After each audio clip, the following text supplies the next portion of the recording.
আমার নাম হেমং মার্মা। আমার বাড়ি বান্দরবান। আমার খেলার জীবন শুরু হয় 2012 থেকে।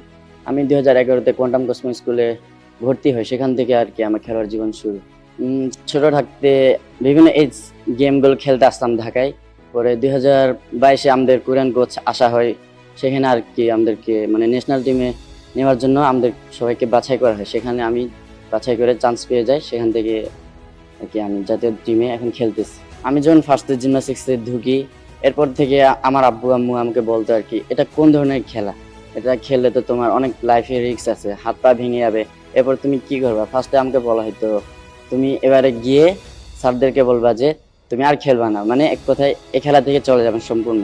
আমি বলি, আমি তখন আব্বু আম্মুকে বলছি খেলতে থাকি, কিন্তু আমি আমার এখানে আর কি নিজের ভবিষ্যৎটা দেখতে পাচ্ছি।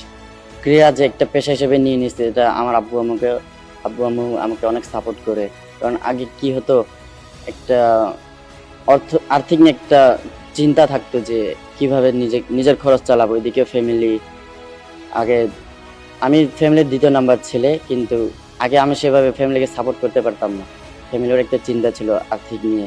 এখন আমাদের তারেক রহমান স্যার যেহেতু আমাদের একটা মাসিক বৃত্তি দিচ্ছে, এখন আমি ফ্যামিলিকেও দ্বিতীয় ছেলে হিসেবে অনেক সাপোর্ট দিতে পারছি। ওনারা অনেক খুশি। এখন নিজের একটা খরচ করতে পারতেছি, কোনো একটা কিছু কিনতেও পারতেছি। উদ্যোগটা নিয়েছেন সেটা আমাদেরকে অনেক উপকৃত করেছে, যার কারণে আমাদের নেক্সট জেনারেশন জুনিয়ররা ওরা আরও উৎসাহিত হবে, নিজেদের প্র্যাকটিসে পারফরমেন্সে আরও উন্নতি করতে পারবে। এবং আমরাও এই মাসিক বৃত্তিটা পেয়ে নিজেদেরকে অনেক মানে নিজেদের প্র্যাকটিসের যে মনোযোগ সেটা আরও অনেক বেড়েছে। আর এটা যদি কন্টিনিউ থাকে, তাহলে আমরা আরও ভবিষ্যতে আরও ভালো করতে পারবো। আমাদের নেক্সট জেনারেশন তারা অনেক উৎসাহিত হবে আমাদের দেখে, বড় ভাইদের দেখে, যে বড় ভাইরা এত ভালো কিছু মানে অর্জন করছে, আমরাও করবো দেশের জন্য কিছু।